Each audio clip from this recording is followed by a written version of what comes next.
Hello, everyone, and welcome to One Control Port Podcast. This is a Multitap episode where I bring on somebody to the show to talk a bit about either a particular topic or an individual game. My guest today is Pokipuff, who runs a YouTube channel that is kind of focused around gaming, and then also like kind of space within maybe like pastel aesthetics and things like that. Thank you for coming on today, Poki. I appreciate it. Thank you so much. I really appreciate it. You have a great podcast voice, by the way. Like, amazing. Thank you. I appreciate it. And just to double check, is it okay? Do you want me to call you Pokipuffs or Poki? Or yeah, that's Poki? Yeah. Okay. Gotcha. Cool. So yeah, today I want to just talk a little bit about what your YouTube channel is a bit. So I talked to you a little bit about this on the podcast before the podcast.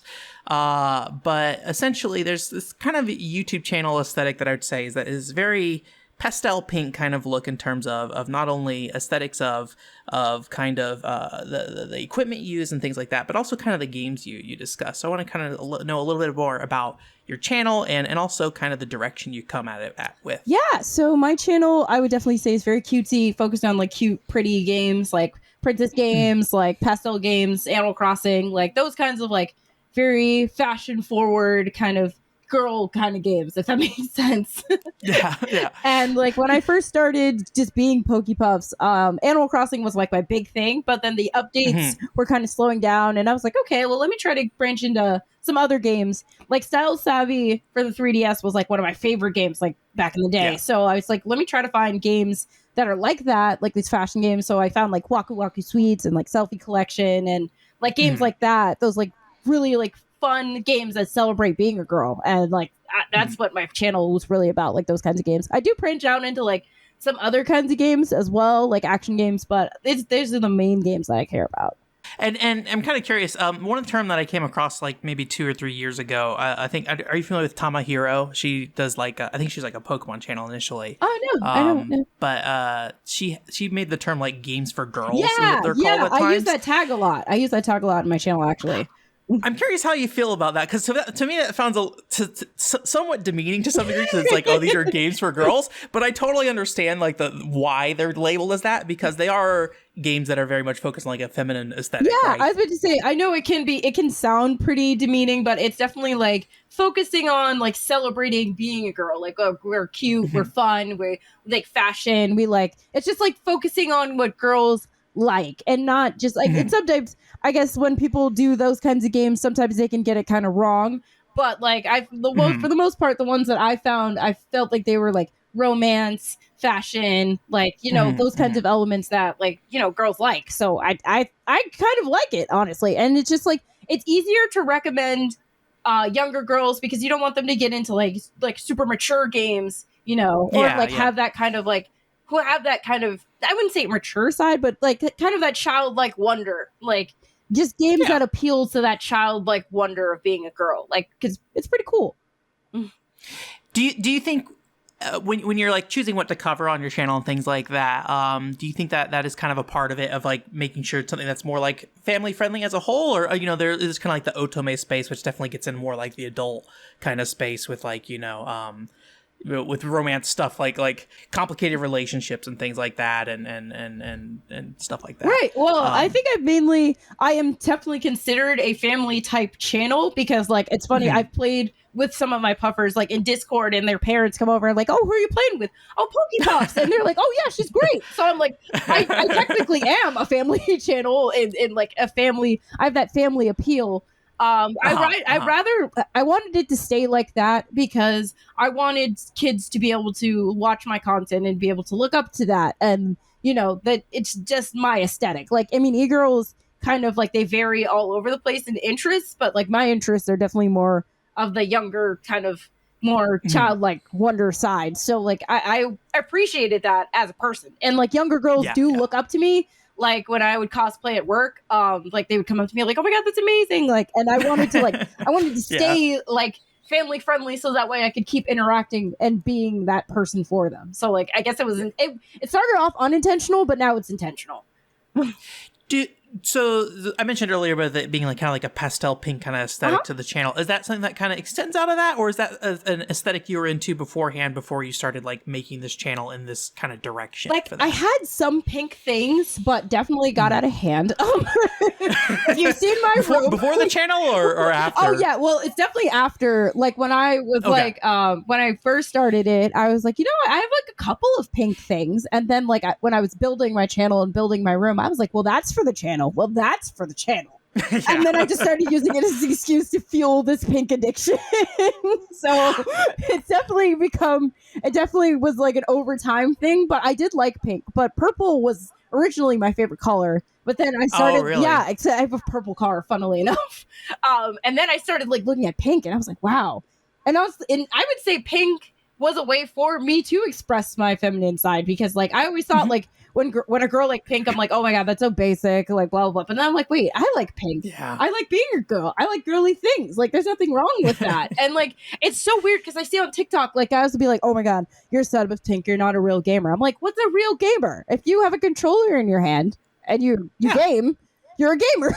That's what it doesn't matter what color your setup is. Like pink, white, green, red, blue. It doesn't matter. It's just your setup. I have to fight with my sister sometimes because she'll be like, I'm not a real gamer. Like, she's calling herself not a real gamer. So and I'm like, no, you are. You play video games. What are you talking about? Exactly. Like, but like I guess at some point, especially like, you know, I was around like the Wii 360 and PS3 era, and like I don't know if you remember back then, but like there was kind of this casual hardcore divide, and thankfully a lot of that has disappeared, although I think a lot of it is due to people, like the people who would be considered casual kind of went to phone, so that kind of like friction went away. But I've always I don't know, like, and obviously, you know, maybe I felt I was like, you know, a young 20-year-old dude. I have no idea what's going on back in my mind. But like, I feel like at least generally I always felt like, hey, if you're playing games, you're playing games, right? Like that's the big thing. Wherever you're playing them is fine. Exactly. So. No, and I was about to say, I think the games for girls things come from that casual versus like hardcore debate. Like, these games are casual games, but I know a lot of people don't consider casual games in the gaming space, but they 100% are. They're games. Like, people enjoy them and they play them. Like, that's pretty much it. Like, that's it. Yeah. So when you started working on the channel, I believe Animal Crossing, you said was kind of the initial push of like the gaming aspect of the channel, right? Because I think you have like some Pusheen stuff and then maybe some Sanrio stuff in general on like your earlier videos. Yes. But I think in the gaming space, you kind of started moving with Animal Crossing. Is that right? Yeah. Like when I first started back, like making videos, I went to Target and they had the giant Pusheen Funko Pop, and I was just fell in love immediately because I've always loved Pusheen, and like that was like my first video like officially back. And then Animal Crossing came back, and I was just like, this was the perfect time. The pandemic hit. I was like, this is the perfect game, because I sunk like 600 hours into that game. Like I was in that game, and that kind of just started it off for me. I was just like, this game is a cute game. Lots of people are playing it right now. I love talking about it. Like let's make this a thing. And then like I got to 100 subscribers. And then I gave away a copy of Animal Crossing and like $100 gift card. And then it just like exploded from there. Like it was crazy. You know, it's interesting. I've thought about giveaways before on my channel, and they always seem like a nightmare, to be honest. just like organizing them and everything. But I do hear that a lot of just like people really getting a lot of traction because of giveaways and stuff like that. It's definitely a two-way street. You do get a lot, and then you just have to balance it. Like, are the people there for the giveaways? Are they there for you? For me personally, I love doing giveaways because I love talking to the person, and when they get that thing in the mail and they're like, oh my god, thank you so much, like that connection, that's what is it for me. I don't care if they never watch any of my videos ever again. Like I just want to connect with people because that's like my big thing. Correct me if I'm wrong. I think, and we haven't really talked about it yet, but there's another game you played called Waku Waku. Oh, Waku Waku Sweets, Sweets, yeah. Did you give a giveaway for that as well? I did give away that game specifically. Let's see. I gave away. I gave away Story of Seasons. I did give away that game. I gave away an Animal Crossing copy, and I gave away. Oh, I think it was like the last Paper Mario game. I gave away that one too. Yeah. Do you think like Waku Waku Sweets is maybe a bit more in line with your channel versus like typically like a Paper Mario? Like Paper Mario definitely fits in there, but like do you find that you get more feedback or like maybe more response with a game like Waku Waku Sweets versus Paper Mario? 100%. Or does the Mario brand kind of overtake all of that and like people are looking at Mario? No, Well, it's funny because like whenever I do reviews on games that are like kind of outside of the really cutesy theme, I feel like they don't do as well. Interestingly enough, because like no one, because I get lost if I put out a Paper Mario review, I am lost in the thousands of Paper Mario reviews that exist. And like a game like Selfie Collection, no one's really people are looking for it, but not as many people. So then that's how those reviews kind of blow up. It's just like there are people looking for it and no one else is doing it. So like, let me do it. And then it blows up because no one else is doing it. So it's like a like no spatial competition. Like I create my own space. Like I think that was the thing for me. Like I liked being in my own space, in my own lane, doing my own thing. Like that's always been a thing for me. Yeah, so since we've mentioned it a few times now, let's actually talk a little bit about those games a bit, maybe in a bit more detail. So the games that we've talked about so far, Selfie Collection, Waku Waku Sweets, things like that. For people who might not know, they're basically Nintendo Switch games, typically aimed at kind of younger girls. For that, so in the case of like Selfie Collection, that has like a fashion element to it, right? Yes. Waku Waku Sweets, I'd say probably. It's kind of like a Cooking Mama game, right? It's like, Waku Waku Sweets. I love Waku Waku Sweets more than Selfie Collection because it was Cooking Mama. It was like some dating. It was like you could decorate your bedroom. You could have fashion. Like to me, that game was like it for me. I was just like, it had everything. But the kitchen sink, it had like a magical girl component because like she had her little magical girl companion. Like, I mean, I thought the name of the companion was kind of weird, but like that game literally had almost every element that I could have like thought of. I just thought the game was groundbreaking. Like even though not a lot of people like played it, but I just thought it was great. Like I was obsessed with it. Yeah. So when it comes to the core gameplay being like Cooking Mama, do you think that is about the same? I don't know if level of quality is the right word, but like same polish or something like that in terms of Cooking Mama, or is it something that it's not as good, but because it's like enhanced by these other elements outside of that you're kind of drawn to a game like It's the same level up to like Cooking Mama Cookstar because that was their last one and like the gameplay quality on that was actually really, really good. So but like up until Cookstar, which was like their breakthrough in terms of like, because I've been playing Cooking Mama games since they came out, like that was like their breakthrough, like this is where we're really gonna get serious. And then it's up until that point it was pretty much the same quality. Like, which platform was Cookstar on? Actually, it was on the Switch too. It was on the Switch. The Switch. Okay, gotcha. All right, cool. Yeah, I actually only have the original one. Actually, I don't have that anymore. I gave it away to one of my brother-in-law's friend. But I did pick up the Wii one as well recently for like $1. Actually, the Wii one, I felt like the motion controls kind of weren't the best on that. Like that's true for a lot of Wii games. I'm a big Wii fan, but I will be the first to tell you that a lot of those games do not handle it very well. See, like my favorite Wii game of all time, my top two was Legend of Zelda, Twilight Princess, and Animal Crossing Animal Parade. That was like my Animal Parade was like hands down one of my favorite Harvest Moon games of like all time. Oh, Harvest Moon, gotcha. Yeah. Yeah, Animal Parade. I never got to play that, but I did. I like the aesthetic of that game a lot. I feel like that was the first Harvest Moon that really kind of deviated from that kind of it was definitely cookie stubby kind of. Yeah, like they're all most of their games look the exact same. Like yeah. And so I guess like those kind of farming games. I didn't really think about this beforehand, but I guess a lot of those farming games do have a lot of similar elements with like having the not only in a lot of them you can play as a male or a female, but like. You also have kind of the romance elements in there. Yeah. Not so much fashion, at least not. Some of them do. Like, I would say, like, the later ones definitely focus more on costume. The latest one, especially, they had, like, a lot of DLC costumes, but it's not normally something that they had before in the past, for sure. Like, they would have, like, maybe one or two. Definitely was not the focus, but now lately they've definitely been pushing, like, the costumes more. And I really like the Harvest Moon series and now the Story of Seasons series. I know that's like a whole nother debate, but like I like both. Yeah. I like both.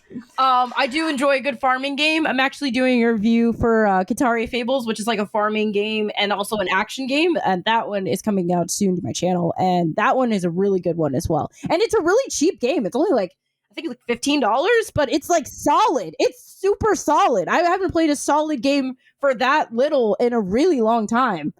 Honestly. Yeah, and if that video is out by the time I put this up, I'll definitely link it in the description. Yeah, definitely for you there too. Definitely. I'm not familiar with that one. I'll have to look at that one. Oh, actually, another one that I did get that is a part of that I'm actually working on. I got from the developer. It's called Lemon Cake, And that one is it's actually like a diner dash game, but it also has a bedroom aesthetic that you can like upgrade, and then you have your farm animals and like you can cook, and has like it's so much cool stuff in it. Like it's actually like I would put that in the girls games for girls category too. Like that's a great one. So when you're looking for these games that you're looking to play and buying, like what are you typically looking for? Is it just that aesthetic that you're mainly starting with, or are you looking at the mechanics the game has and then making decisions on what to play based off that? I would still say aesthetics is one, and then like gameplay is separate, because like if I only focused on gameplay, I would miss out on a lot of gems. Like Calico was like the one gem that if I had listened to other reviews and not played it, I would have missed out, because that game is absolutely adorable. When they first released the game, it had bugs in it, but they definitely put out like a ton of patches, so they were able to pick themselves up for it. But if I just listened to their initial reviews, I would have skipped it, because they had a lot to work on. But it was their first game, so I had no problem like giving them a look their way, because I loved the aesthetic and I loved the concept and I loved the developers. Like if I can connect it with the developers, like that's my thing. I will look past a good amount of stuff. Is it like so you mentioned that other people didn't review it as well. Was the disconnect, you think, from how you approached the game, or was it like people approaching it from a more traditional kind of game review standpoint versus one that's focused on those kind of fashion mechanics we talked about, or aesthetic and things like that? I think people were scared to give like something like this a chance. Like it was a magical girl cafe game, and like at the time it was very like that was a new concept, like still trying to get into those like cutesy games and be mainstream. I feel like it was like definitely a hurdle they had to like jump over. But I definitely thoroughly like enjoyed it, like when I actually started getting into it. And then when I did my review, people would do like play with me, like they'd play the game and like do playthroughs where there were a couple hours, but no one like actually reviewed the game. Like no one actually sat down and they were like, here's what I like, here's what I don't like. And I think people were scared because the game was so buggy. Like the game definitely, when it first came out, you could pick up a cat, like a cat that basically looked like the size of a horse, and like the head would just be stuck in one place and the body would just fling out to the side, and it was just like absolutely hilarious. Like I was doing the review and I was crying laughing in the background, because I was just like, what is going on? But to some degree I like that stuff though. I thought it was hilarious. I thought it was great. I was like, this is amazing. I haven't laughed this much in like years. Like and I feel like people just didn't want to like embrace that. And I mean, a lot of that stuff they did end up going back and fixing, but I just love the charm of these games. Like I know a lot of people don't really give them a chance like on the mainstream level, because they're really into like the the Call of Duties, the views, like the things that'll get like the views like automatically, right? But I'm like, let me look for the nuggets. Let me look for the little golden nuggets of like cute games that aren't going to get like a lot of traffic, and like hopefully like these developers will like come through and get some recognition. Like that's why I started my developer interview series on my channel, because I love talking to developers about these small games. I love doing it. Yeah.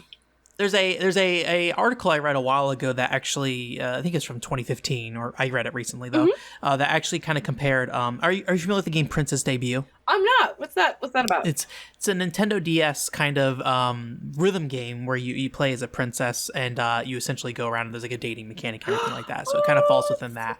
But the play style is very similar to a game called Elite Beat Agents, or Oendon for the Japanese name, if you're more familiar with that. And so it's like this kind of touchscreen thing where you select little dots on the screen and kind of swipe your stylus back and forth. I forget if I said it's a DS game, but it's a stylus-based DS game. This is adorable. I will definitely be playing this. This is great. I was seeing if I can find an emulator. Yeah, don't try to buy it. It's a very pricey game now, unfortunately. It got like a particular. This is kind of partly like one of my like gateways into this space. For sure. At some point.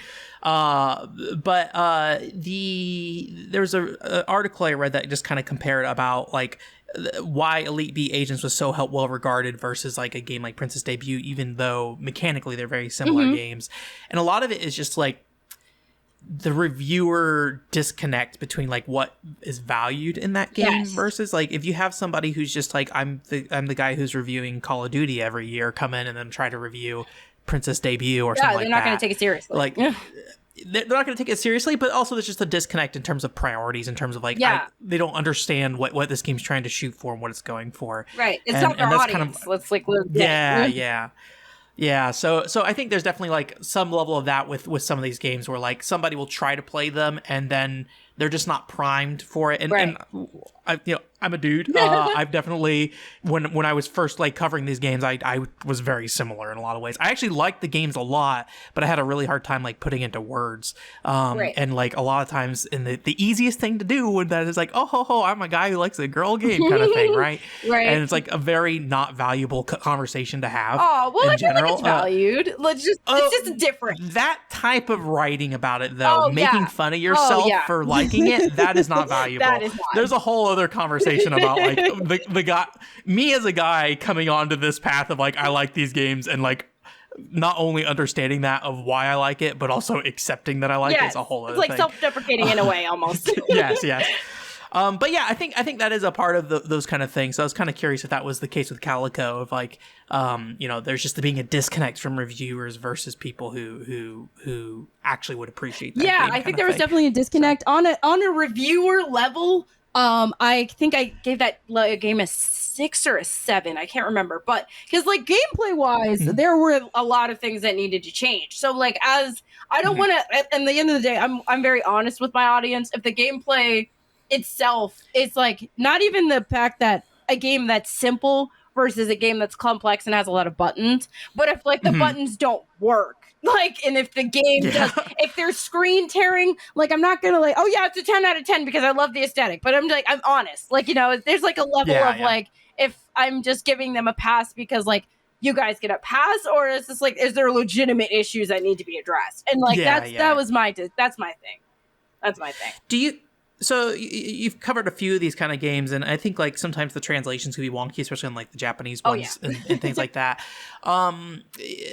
Do you feel like the space usually kind of runs into the issue of like there's just not quite the polish it needs to some degree, and like so a lot of the kind of aesthetic aspects of it are doing a lot of the heavy lifting on the back end, right? Like I definitely because some of the games that I review are from 1-man or 2-man teams, so they don't have the funding to like be able to polish extremely nowadays. Like I interviewed a developer just recently for a game called Wonderlust that's coming out, and he's a 1-man team, so it's just like him. So I'm like, they did their Kickstarter, it was successful, but it's just like those kinds of games, they need more funding, they need more people to they need more help, they just need more. It's like, it's just them. So like, and I feel like for me, for my game that I'm coming out with, it's just me. I'm doing pretty much everything. My boyfriend's making the music, but it's just like, it's games like, it's developing like that. Like we just don't have we don't have the AAA background. Like we don't have like a team of like 200 people like pushing us and like having the funding and like, all that. So I feel like it's just because those games are more of a risk. They don't get the funding, and then they don't get the polish, and then the people just don't review them well. But it's a cycle. It's like, it's a loop. It's circular. Like, you mentioned style savvy earlier. Do you think that is like, in terms of how that game overall, I think most people think Style Savvy is like a really solid game, but that's like a game with like Nintendo's backing, right, and a whole development team. Do you think it is literally just like a budget issue kind of thing versus some of these other games to some degree? 100%. I think it's a budget issue because it's like when you come up with these games, they feel like they're not going to do well unless it's like a long-standing franchise like Cooking Mama. Like that would be a game that has like all the funding, all the backing, because like they've been out for a long time, or like Harvest Moon and Story of Seasons. But you take a game like Waku Waku Sweets and like they only made one and like they haven't made another one. It's just like, even though the game, I don't know exactly how well the game did, but it's like, it's tough like that where it's just like you literally just didn't, you don't have the funding, the game doesn't do as great because it doesn't have the polish, and then like it just kind of loops. It's weird. Yeah. In terms of outside of maybe the technical aspects of these games at times, is there something that you wish these games kind of did better in general? Like, are there aspects of these games that you feel like are missing at all? Is there something that you would prefer to see more of in this kind of space of games? I would say voice acting. Like if they could include any kind of voice acting, like 90% of these games don't. Sometimes the dialogue can be really awkward. I remember Waku Waku Sweets. I literally put it in my review. I was just, there was a line where she was just like, I think this old man like came up to her and said, "I want to sit on my lap" or something like. Oh no, she was recalling a time where an old man told her to sit on his lap, and I was just like, "Why is this in a kids? Why is this in a kids game? Like I just don't I just don't understand." So like having someone look over the dialogue a little bit more, voice acting, and I mean it really just depends on the game, but like those are usually the two things. Like those like I know for this kind of genre I'm not looking for like, you know, like button mashing scenes or like anything like that. Like I'm not looking for like something super intense, but like good dialogue, good outfit choices, especially for games that have a fashion element. My thing specifically for Waku Waku Sweets was the outfits were so expensive, like it took forever to be able to get enough money to be able to buy them. So I just didn't care about them as much. So making the rewards more obtainable. The same thing for Pretty Princess Palace. Like those rewards costed so much. I was just sitting there like, even if I grind out this horseback riding minigame for like 3 hours, I'm not gonna have the coins to buy this couch that I want. And I'm just it looks like I'm so dumb. Pretty Princess Palace is like, correct me if I'm wrong, it's like a Mario Party kind of game in some ways. It's like a Mario Party, but also you have your palace that you are unlocking the rooms and you're decorating them. It's actually a fabulous game. It's fabulous. I would say it's probably my favorite game that's come out in this space in a really long time. It's really nice. Yeah. Does it have like board game elements too? It's just straight mini games. Like you have like your stable in the corner and you go up to the stable and you do like your horseback riding, and then they have the little archery place and you go up to and do archery. So it's not like it's not a board game per se. You're just literally in a town. You have your palace, you have your mini game places, and then you have the residence, and that's pretty much it. To get a bit more detail about fashion and specific in these kind of games. So usually when you, or at least from my experience with these kind of games, if you look at games like Love Nikki's probably the most popular one. Oh yeah, definitely. But what you have usually is like some kind of rating system associated with clothes. So it's like, hey, we need you to put together this outfit, this thingy or whatever. Yeah, right. Like some kind of aesthetic, and then you kind of put the clothes together. And then at the end, they're like, here's your score, basically. And then how that affects the game from there kind of varies depending on the game. I think in the case of the ones that we've talked about so far, like the one we briefly mentioned, but maybe to go into a ton of detail into, was Selfie Collection. I think that's kind of like that is solely focused on dress up, right? Like that is its core mechanic. I love Selfie Collection because that was the most like style savvy.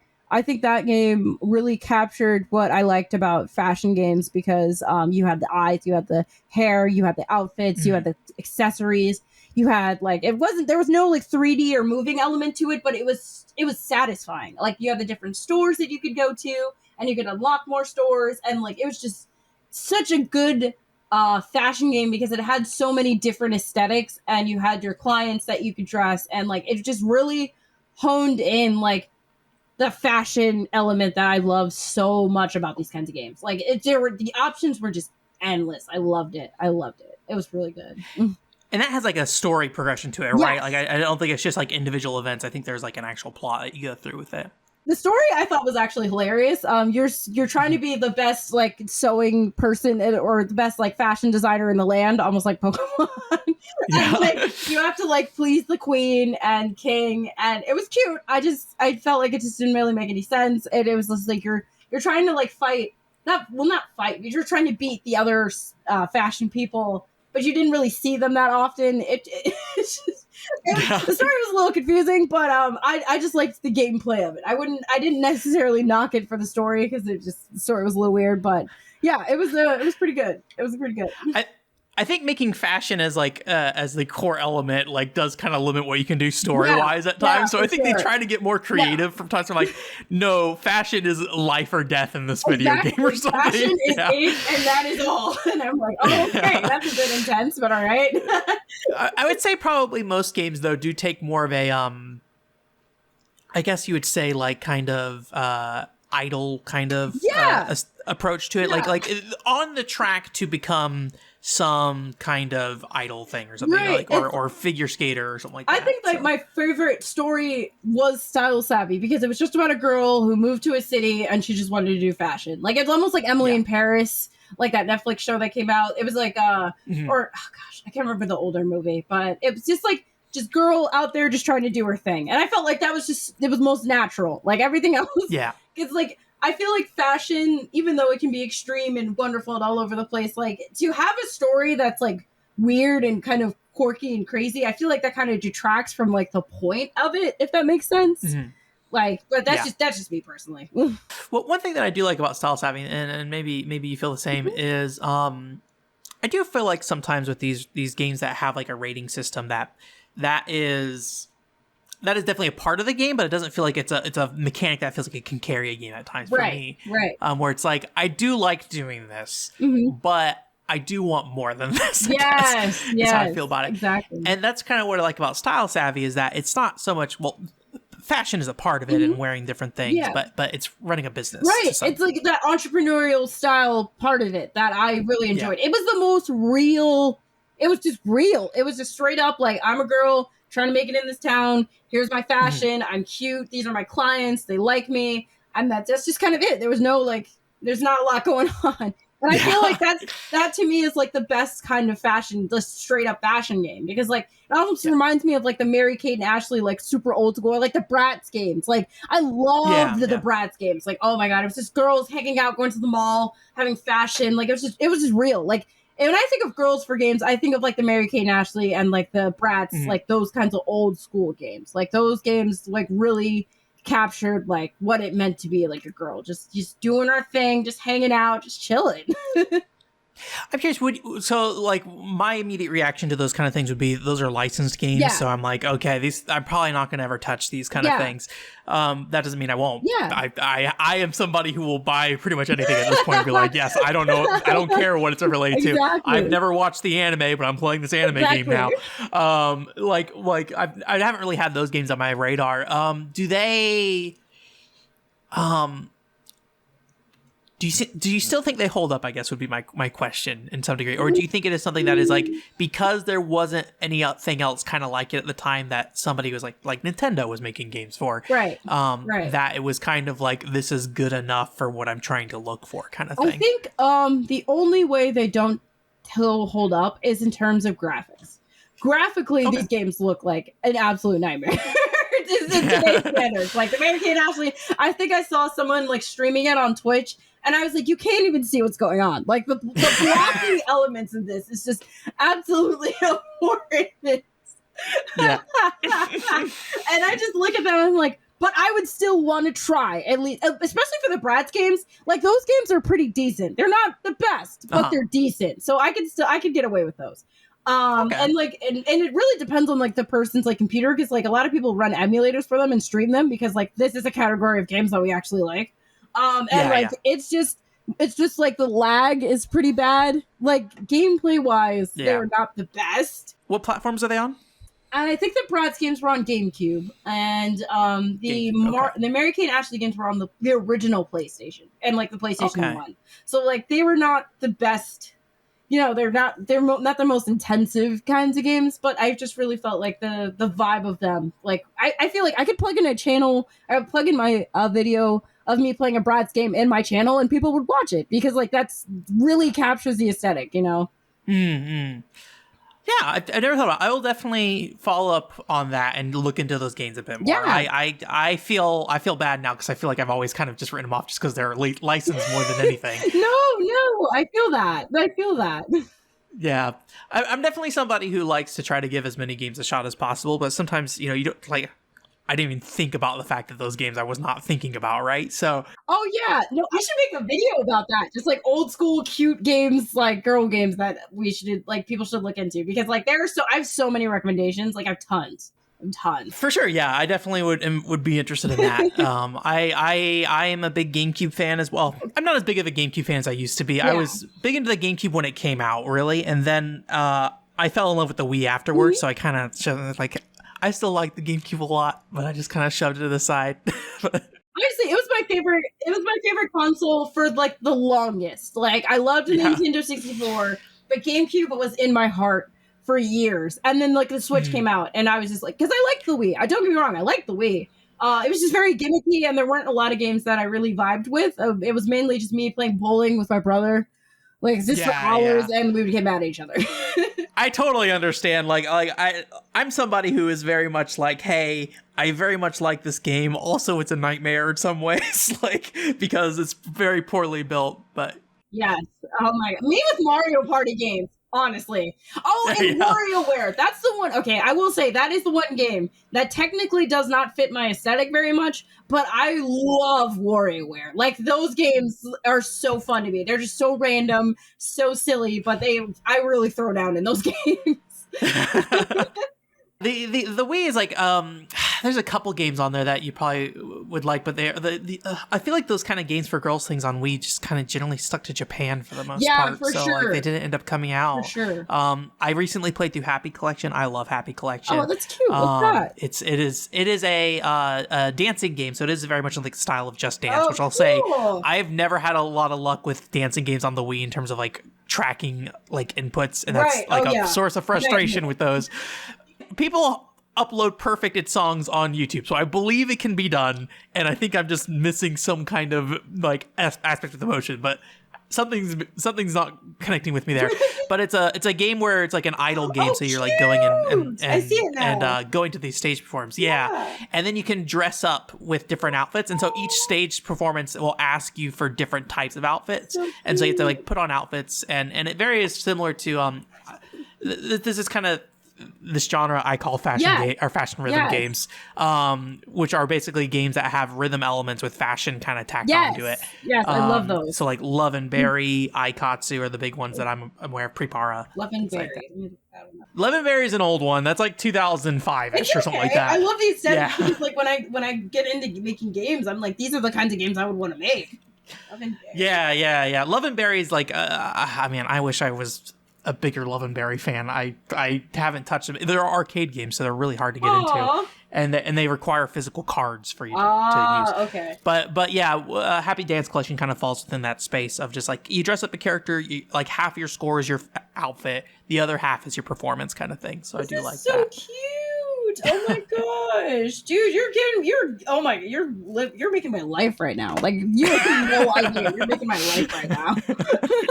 Definitely check it out. It's Japan only, so you do have to, either emulate it or do region, free mod on your Wii. I was trying to like emulate it. Oh my god, I don't even know where my Wii is right now. Like, I have no idea where that thing is. Thankfully, hacking a Wii is super easy if you ever get into it. But yeah. One thing I did want to actually ask you about before we went on our tirade about all these other things that I asked you about Bratz games, with fashion games with that kind of rating element.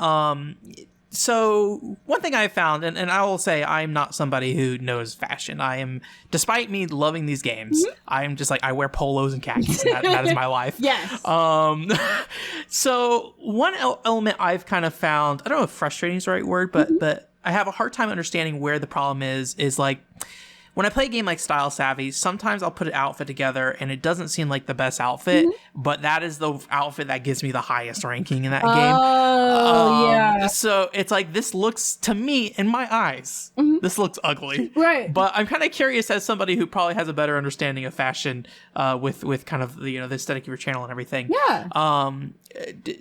Do these games feel like they are rewarding you for doing the best job with the dress-up elements, or does it feel like you're trying to meet some invisible checklist that the game has? So I feel like depending on the game, Style Savvy was very straightforward. They were like, these are the points we're looking for. As long as you hit those, that's it. Like you get a good score. Style Savvy, I feel like, had an invisible rating system going on. Like I don't remember the rating screen exactly, but I feel like it was definitely, there were some points that I feel like if I could have hit this differently, then maybe it would have worked, I guess. But like sometimes it didn't feel like it adding up. Like sometimes I thought I put together a great outfit and I got like 2 points, and I'm like, wait, what's the disconnect? Yeah. So I'm like, I feel like when the better the fashion game is upfront about their rating system, the better it was for me. But also it's kind of realistic because fashion is like up to the interpretation. It's just completely up to the person. So it's nice. It kind of is nice that it is almost up to the interpretation instead of like just like, okay, well, if I put on a shirt and I put on some pants and I put on some socks and I put on some shoes and I put on a necklace, I'm gonna get 100. Like I like how it kind of pushed that envelope a little bit, but also it wasn't like too crazy with it. I'm like, if I put together, like, I don't know, if I put a skirt that was like cow print, and then I put on like a Burberry top, I'm not gonna get 100% because that looks like crap. But it gave you a little bit of leeway, if that makes sense. Okay. Yeah, and sometimes I'd make in Style Savvy be like, I'm gonna put the most expensive things on this outfit so they give me all the money. But man, this is a nightmare. But I'm hitting all those check boxes, so whatever. And I feel like Style Savvy definitely did that a lot. I was just reaching for like the expensive top, and I'm like, cool, all right, that boosted me like 60 points, great. Yes. Is there any game that you think does that particularly well in terms of that rating system? I feel like Selfie Collection was honestly the most straightforward. I played Love Nikki, but I don't remember enough about it to be able to make like an informed comment because like for me, I just felt like it was too cash grabby. Like it was just very like app store kind of level of I just can't. I literally just can't. There's some games on That's the nice thing about playing these on Switch is that you are typically expected to purchase up front and then generally from there. That is not always true. Some games are like Android ports and then they come with all their nightmare gotcha elements, even if they aren't asking for money. I think you may have mentioned this for Selfie Collection, the in-game currency is ridiculous. Oh, it's so bad. So, but like it's sometimes I just wish they could just like not take that element out, but like put it in there a little bit nicer. Like I feel like honestly, I keep going back to Style Savvy because it was honestly my favorite like fashion game. Period. Like the stretches of it were not that like bad. Like it wasn't really that horrible. To the point of where I could get I could beat a quest and then get most of the outfits that I wanted that I was looking at, and then I could come back and beat another quest and get like a lot more. Selfie Collection, I felt like it was like, I don't know, like 10,000 for like a pair of eyes. And I'm like, yo, bro, like I'm never going to get there. I'm never going to get there. Oh my God. So in terms of, we talked a little bit about your interests in kind of those previous games and in terms of Bratz and things like that. Are there any games that you kind of passed up over time that you feel like you really like to go back and revisit? Or potentially check out in the future? Any DS games or anything like that? Oh, DS games! Oh my gosh, there were. Honestly, I would love to go back and revisit some of the Cooking Mama games because, like, they were like some really good. Like the ones that were only in Japan, I saw they had some really great elements where they did include the fashion or included like just like some kind of cupcakey kind of like princessy type elements. Like, and honestly, the games that you were recommending to me, I'm definitely going to go back and look at because like I'd never seen them, but those were the kinds of games that I'm like truly interested in, those princessy like over the board kinds of games. Like I just love that. That's like my aesthetic. Like if I could just be a princess like all day and eat cupcakes and stuff, that would be me. But like the ones you recommended were great. Did you end up trying out the Imagine games at all in that space at all? No, I don't know those. No, okay. Yeah, those are like those Ubisoft games, and I think I don't want to say too much, but I think generally people think they're bad. I mean, I don't want to say whether they're good or not because I've never played them myself. I'm like looking. Some of the games in there are literally like those like a game like I definitely skip those. I'm not gonna lie. Now one thing I will say, if you're not aware, some of the games in that collection are games like Waku Waku. I keep blanking on the second half of the name for some reason. Waku Waku Sweets. They are those kind of Japanese games that they just bought essentially and brought over. Right. Okay. Some cases they reworked all the graphics so they don't. They're not as bad. Look great. Well. They were like, let's make this not anime and make it like, whatever this other aesthetic is. And I'm personally more of like the more anime cute aesthetic on that kind of side versus like a Western one. So some of those games I'd say don't really hold up in terms of visuals personally. Right. But some of them they did keep them, like Imagine Figure Skater, Imagine Ballerina Dancer. I did see those. Yes, those looked cool. Yeah. Like it's funny because there is a Switch game company that is coming out with Switch games that are like those kinds of games and there was a fashion design one and I looked at it and I feel like the fashion itself was not, it was very cookie cutter fashion. Yeah. Like it was just like you have your houndstooth print and then you have your plaid and then like you have like the one other print and that was just kind of it. And then you had like plain. It looked more like The Sims to me. Like yeah, there we go. That would be a wonderful equivalent. It looked like The Sims. And Sims isn't necessarily fashion. There are clothes, but there's not really fashion. So, like, I feel like it was weird, like, because it was a fashion game, but it was definitely, like, lower tier level. So, like, it's just, I like Selfie Collection and, like, games like that because it's more, like, it's more just, I don't know, it's more like broad, like more like whimsical fashion. Like, cause I feel like fashion to me is just where like most of the time it's more whimsical. But again, it is very up to the person's interpretation. But I just feel like when it comes to like some fashion games, I feel like they do the bare minimum, like the super bare minimum. That's where I draw the line.